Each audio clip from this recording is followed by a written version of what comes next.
A minha ansiedade em falar não é nem porque eu tenho voo, mas é porque eu estou preocupada, porque a gente tem muitos palestrantes e todo mundo está aqui esperando para ouvi-los. Eu vou ser bem breve. Primeiro, eu vou ser complacente à sua indignação, porque assim, eu fico muito brava, muito nervosa com a ausência do Ministério da Saúde. A gente não está tratando de uma gripe, né?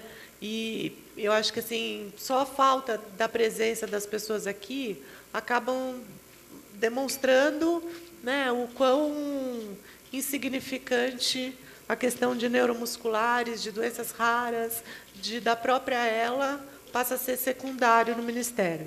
E eu fico brava, muitas vezes o ministro manda o Fogolin aqui, que é o representante, para falar.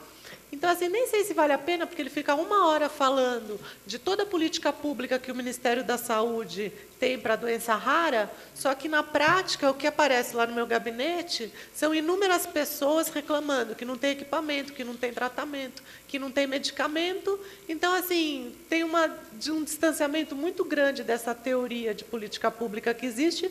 A política pública que eu mais venho conhecendo ultimamente, ela se chama decisões judiciais. A nossa política pública está baseada nisso e, justamente por ela não existir. Então, assim, fico indignada, eu quero ser rápida, porque eu quero ouvir o que nossos especialistas têm a dizer, porque a gente precisa de muita coisa, além de investimento em pesquisa, além de pensar que a gente quer mais qualidade de vida, quer que essa doença tenha alguma esperança diferente, né, do que vem acontecendo até hoje, mas tem coisas que a gente precisa aprender a viver apesar de. Então, assim, a gente precisa, sim, de política de cuidador, a gente precisa, sim, de coffee assist para as pessoas poderem tossir e não precisarem ser internadas com pneumonia. A gente precisa, sim, de medicamentos, a gente precisa de prioridade em tratamento, a gente precisa qualificar, capacitar profissionais da saúde para atenderem as pessoas que têm esclerose lateral amiotrófica. A gente precisa de outra coisa que a gente está tentando aqui na casa, é fazer com que doenças raras, doenças neuromusculares, sejam disciplina obrigatória na faculdade de medicina.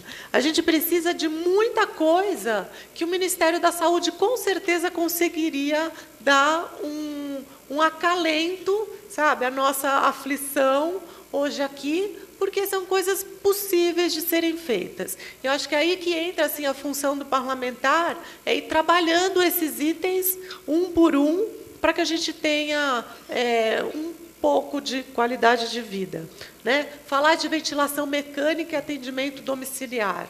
Ventilação mecânica invasiva para as pessoas que precisam desse tipo de ventilação e que não querem morar na UTI. Hoje, assim, se a gente for analisar no Brasil, quase de 20% a 30% de leitos de UTI são ocupados por pessoas com doenças crônicas, que podiam estar em casa. Isso seria mais humano, mais saudável e, além de tudo, mais barato para o governo. Então, assim, tem coisas que a gente não entende, que conta que se faz dentro do governo, e a gente está falando de uma doença que é uma doença degenerativa, evolutiva, e assim, não temos tempo a perder, e acho que a saúde tem uma dívida gigante com as questões neuromusculares e de doenças raras, né? Então, assim, era impreterível a presença de alguém aqui. Mas, como eles não estão, né, Maurício, a gente manda o recado. Tá? E, assim, eu só queria falar isso e deixar a oportunidade para aqueles que a gente trouxe de longe para virem aqui falar. Muito obrigada. E agradecer muito a presença de vocês, porque, assim, vocês estando aqui, mostrando interesse, vocês que têm ela, estou vendo ali atrás o José, estou vendo o seu Lírio, que veio de Presidente Prudente, tantas pessoas que vêm de longe, enfrentam vários obstáculos para estar aqui. Isso, seu Lírio, dá muita força para a gente continuar lutando e mostrando a importância de ter política pública nesse país para doenças que a gente sabe que, se tivesse alguma coisa, que se tivesse tratamento disponível, que se tivessem equipamentos disponíveis, a gente teria muito mais qualidade de vida. Tá? Então, é isso que eu queria dizer e agradecer a presença de vocês. Parabéns pela iniciativa, amores.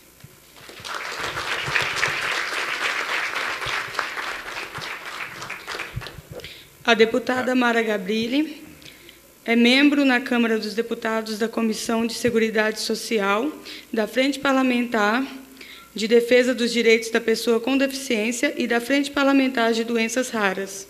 Com a mesma oportunidade, tem a palavra a senhora presidente da Associação Procura da Ela, Sandra Mota. Adriana Dias. Adriana Dias. Tem a palavra. Tá bem. Senhora Adriane Dias. Eu agradeço muito ao senador Suplicy por ter me convidado para estar esses minutos aqui. Eu vou ser muito rápida. Eu sou presidente, sou coordenadora estadual do Instituto Baresi em São Paulo, sou coordenadora de metodologia nacional do Instituto Baresi e presido a coordenação de deficiência da Associação Brasileira de Antropologia. Eu tenho 9 doenças raras. A Rosinha nunca sabe contar, mas são 9. Eu queria parabenizar muito o movimento que vocês começaram pela Ela, viu, Ieda? Assim, o que vocês precisarem do Instituto Baresi, você pode pedir, viu, Ieda? Pode pedir que a gente ajuda. Tá? A gente tem uma experiência grande na área, principalmente na área de judicialização. Se vocês precisarem de ajuda, podem contar com a gente. Muito bom ver você aqui também na mesa, viu, Rogério? Muito bom ver você aqui na mesa. Eu e o Rogério fazemos parte do GT do Ministério da Saúde, que está produzindo a política de doenças raras. Eu queria comentar só uma questão que é assim, das doenças de avanço tardio, como ela, Coreia de Huntington, doença de Huntington, que tinha o antigo nome de Coreia de Huntington, e outras doenças de manifestação tardia. Uma das coisas que mais me choca é na área da assistência social, Mara. O quanto é demorado essas pessoas conseguirem se aposentar. Então, por exemplo, a aposentadoria só é dada para um paciente de ELA quando ele já está com todos os sintomas muito agravados. Isso é uma coisa que me choca muito, porque o diagnóstico de ELA ele não vai ser revertido. Né? Não é possível que uma pessoa se cure de ELA no estado em que as pessoas estão. Então, por que esperar e por que não dar a chance a essa pessoa viver os últimos anos de sua família com a sua família? Por que manter em trabalho uma pessoa que teve um diagnóstico de ELA e que ela poderia viver uma melhor qualidade de vida a partir desse diagnóstico? Então, eu acho muito cruel a pessoa de ELA não ter a possibilidade de se aposentar no diagnóstico. Então, eu acho que essa é uma questão que os parlamentares poderiam ver. Já tem? Tá. Isso é bom informar. Eu não sabia.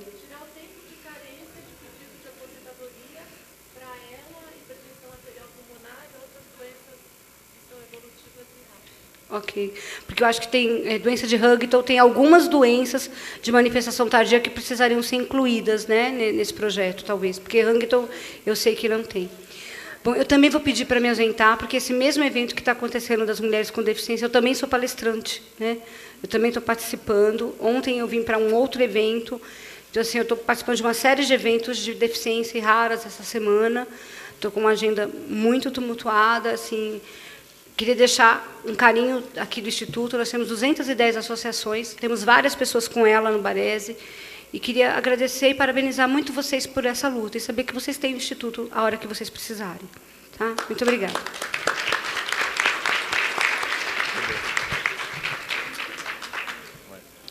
Novamente, apraz-nos ouvir a senhora presidente da Associação Procura da Ela, Sandra Mota. Boa tarde. Primeiro, obrigada pela presença de todos. Como a Mara já antecedeu, todos nós sabemos a dificuldade que é para cada um, seja familiar, paciente, cuidador, profissional, estar aqui. É ceder um dia para o assunto. Muito obrigada. Agradecemos também as autoridades presentes, em especial o deputado Quintela, a deputada Mara Gabrilli, sempre muito atenciosa e focada mesmo de participar dos eventos, nos atender as demandas, seja por telefone, pessoalmente, no plantão, na porta do plenário. Né? Então, assim, isso tem um valor muito especial para todos nós. Agradecemos também aos cientistas e profissionais de saúde interessados, principalmente aos familiares e pacientes aqui presentes, mais uma vez. Cada um de vocês traz um significado muito especial, pois aqui em carne e osso vocês representam os mais de 15 mil pacientes com ela acometidos no Brasil. Nós fizemos também um painelzinho onde mostra o mapa do Brasil, com os vários pontinhos que representam apenas 15% dos pacientes com ela no Brasil. É uma pena que, nesse mapa, muita gente já não faça mais parte dele. A nossa ideia é que o Ministério da Saúde, a Anvisa, o Parlamento, os cientistas, os profissionais de saúde não vejam mais os pacientes de ela apenas como números. Por trás desses números existem seres humanos. Nós queremos mostrar que cada pontinho daquele ali é o rosto de um paciente e de uma família que está por trás daquele pontinho ali. Aquilo ali, cada pontinho daquele, muitas vezes, representam 30 pessoas. Hoje, no evento alusivo ao Dia Mundial ao Combate da ELA, estamos aqui reunidos para esclarecer, informar, mas também para chamar a atenção do poder público para os problemas que enfrentamos. Pois, se não bastasse a doença, ainda enfrentamos muita burocracia por parte, principalmente, dos órgãos governamentais. Precisamos de efetividade e pressa. Efetividade como eficiência e eficácia no acesso a um respirador, por exemplo. Existe a portaria 1370 de 2008, que não é cumprida. Então, legislação, talvez a gente precise de menos, a gente precisa da efetividade do serviço. Exceto o município de São Paulo, onde essa portaria é cumprida de uma forma, não totalmente, mas é onde ela melhor acontece, né? O governo precisa nos ajudar a incluir o aparelho de tosse, como a deputada Mara já falou, na portaria citada. Isso traria mais qualidade de vida aos pacientes, prolongaria a sua vida e evitaria que ele retornasse ao hospital para ficar na UTI, muitas vezes. O governo precisa garantir celeridade nos procedimentos, como traqueostomia e gastrostomia ao paciente com doença neuromuscular. Hoje, em São Paulo, que é tido como referência, as pessoas demoram de 6 a 8 meses para fazer uma gastrostomia. Isso, para o Dr. Rota vai dizer muito bem o que isso significa para um paciente. A parte técnica ficará com os nossos profissionais de saúde, os doutores nos dirão sobre isso. Mas isso é caótico para o paciente. Sendo que, quando chega no momento de realizar o procedimento, o paciente já não tem mais condições de passar por esse procedimento. A doença é progressiva. Para aqueles que não sabem o que é uma traqueostomia e gastrostomia, a traque é um procedimento cirúrgico no pescoço que estabelece um orifício para melhorar a ventilação mecânica, através do respirador. A gastro é um procedimento cirúrgico que vai servir para a pessoa se alimentar por esse orifício. O governo precisa destinar verbas para financiar estudos clínicos no Brasil, pois hoje o que é destinado de verba chega a ser ridículo do ponto de vista dos pesquisadores, porque assim, o Brasil, que ele investe é menos que muitos estados, né, doutores, investem, né? É um percentual, é 10% do que muitos estados nos Estados Unidos investem. Até hoje não se aprovou um protocolo clínico para tratamento de doença neuromuscular no Brasil. Precisamos desburocratizar a importação de insumos para pesquisa. É um absurdo um cientista ter que esperar 6 meses para receber o material importado e dar continuidade à sua pesquisa. Isso também, apesar de estar dentro da pauta da deputada Mara Gabrilli, ainda existe esse problema. Precisamos de celeridade nas análises. O projeto de lei que está tramitando. O projeto de lei está tramitando, enquanto isso, o problema continua, né? Precisamos de celeridade nas análises de incorporação de medicamentos, principalmente na aprovação de um protocolo de pesquisa clínica. Nós não temos tempo para esperar. A ELA é uma doença neurodegenerativa, progressiva e fatal. Cada minuto passado significa a morte mais próxima.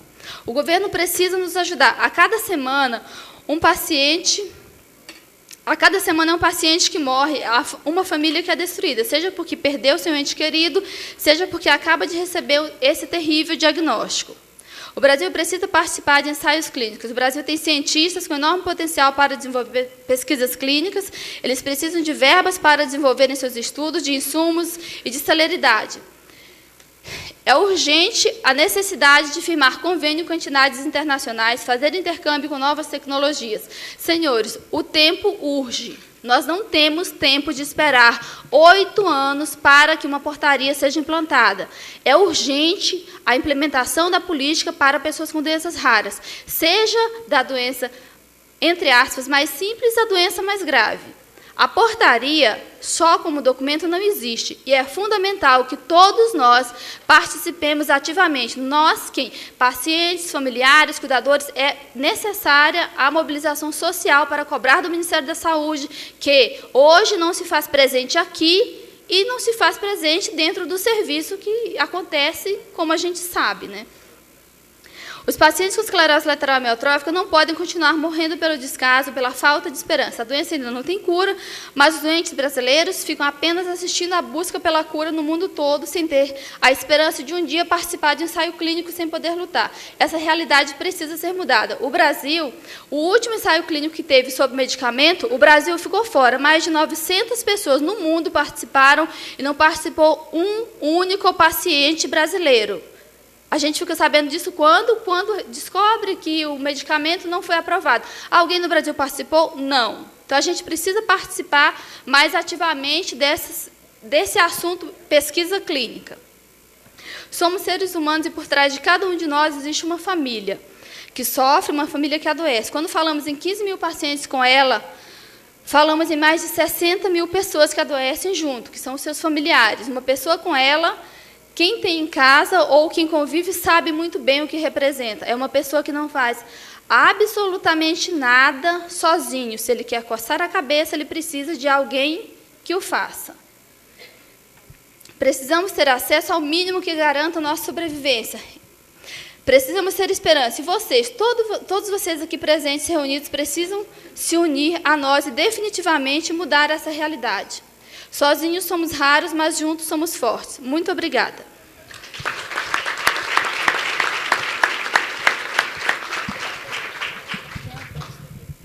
Convidamos o senhor presidente da Associação Maria Vitória, AMAVE, Rogério Barbosa Lima, para fazer uso da palavra. Bem, boa tarde a todos que estão presentes. E hoje eu queria começar um pouco lembrando o que eu falei com meu filho ontem. Nós somos um evento da escola dele e ele tem, como no Congresso, inicia com o hino nacional. Isso, para mim, eu acho que é bem significante. Ele falou, pai, quando eu ouço o hino nacional, eu arrepio. E ele tem 10 anos.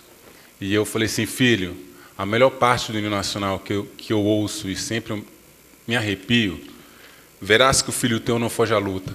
Então, acho que hoje é uma resposta a isso, uma luta. Uma luta dos pacientes que estão, uma luta de todos os acadêmicos, uma luta dos parlamentares contra uma exclusão. A gente não pode deixar passar que nós lutamos contra uma exclusão de política, uma exclusão no meio social, um preconceito que nós vivemos, e como a Sandra colocou, um preconceito não só com os pacientes, mas um preconceito com as famílias. E temos que saber também que a luta nos ensina muito a ir para frente, a ir para trás, a saber a hora de falar, saber a hora de calar e saber a hora de como nos posicionar. E as associações têm que se posicionar. As associações de pacientes, os pacientes têm que se posicionar, porque isso acontece por causa de nós, por causa de cada um que está aqui. Porque todos que estão envolvidos agora, foi eu falando com os deputados, a Sandra falando, as outras pessoas que já vêm falando, o Ministério da Saúde ouvindo.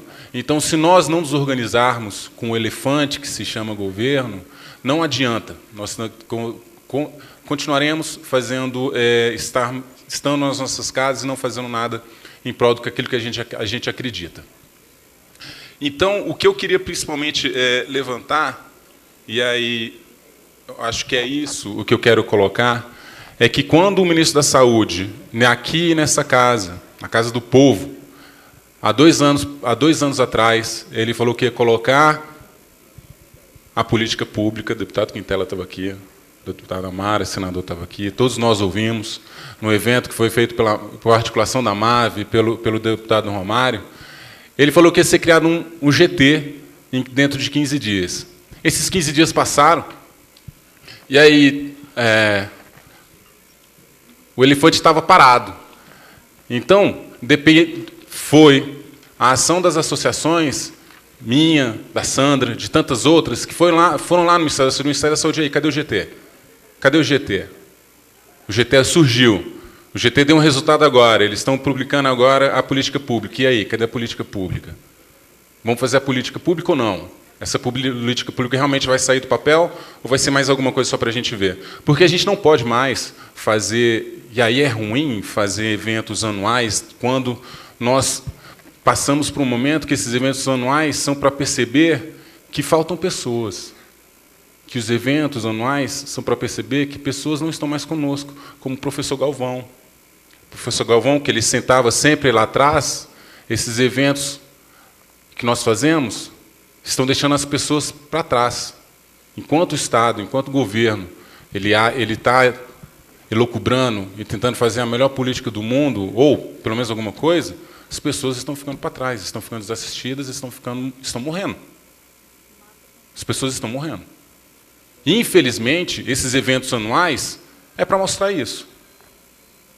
Que tem 2 anos que o Ministério da Saúde falou que ia fazer alguma coisa, fez, está saindo na política pública, não vai negar, eu não posso negar, eu não posso falar que não há uma tentativa, mas é uma tentativa ainda pessoal, não é uma tentativa institucional. A gente ainda vai ver o dia que, institucionalmente, nós realmente veremos o Ministério da Saúde querer fazer alguma coisa, e não só colado a uma pessoa dentro do Ministério da Saúde que tenta abrir espaço lá dentro, porque eu acredito, sinceramente, que as pessoas que se envolvem com um movimento social para doenças raras, eles acreditam numa mudança.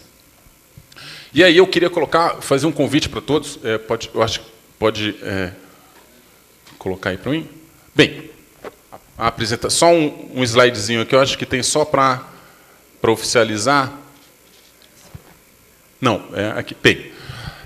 Eu acho que o pessoal vai conseguir passar, mas é convidar todo mundo já. Nós fazemos a nossa abertura o 28 de fevereiro do ano. 28 de fevereiro nós sempre comemoramos o Dia das Doenças Raras.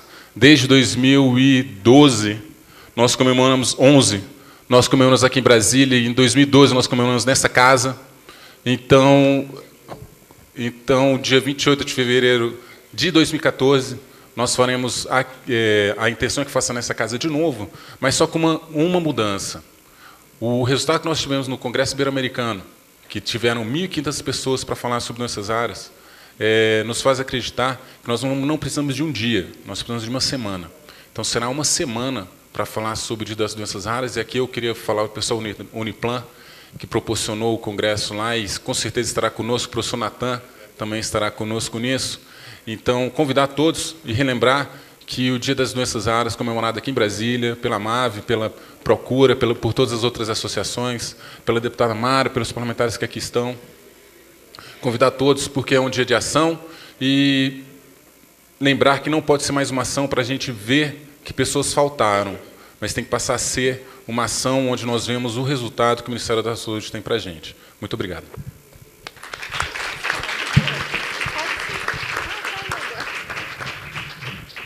Só fazer um esclarecimento, até porque a doutora Lígia, a doutora Maiana, com certeza elas vão perguntar isso, com relação a esse projeto de lei, que ele é de autoria do Romário, eu sou relatora, é um projeto de lei que desburocratiza a importação de insumos de laboratório para pesquisa científica, porque assim, o que eu venho assistindo é que os nossos pesquisadores muito reclamam de não terem, por exemplo, um reagente que demora uns 3 meses para chegar aqui, reclamam muito mais disso do que de recurso. Então, assim, nos Estados Unidos, você encomenda um reagente de manhã, à tarde ou em 24 horas ele está lá. Aqui, nossos pesquisadores ficam parados esperando o reagente meses. E é isso que a gente está querendo transformar. Só que esse projeto, só para vocês entenderem o processo, ele está no Ministério de Indústria e Comércio, parado lá, ninguém lá se entende, eles não têm um parecer para dar, não adianta eu colocar ele para ser votado, que daí eles colocam alguém do governo lá para rejeitar, tirar da pauta, pedir vista, para tirar de lá. Então, assim, é outra forma que o governo tem de ficar atrasando a nossa vida, que é não dar um parecer. Então, assim, a gente está esperando, eu estava até conversando aqui com o deputado Maurício, falando assim, o que eu faço? Né? Tipo, vou lá, faz um escândalo na porta do Ministério, para ver como que a gente tira esse projeto de lá para que ele continue a tramitação aqui na casa. Só para dar uma satisfação para vocês nessa questão.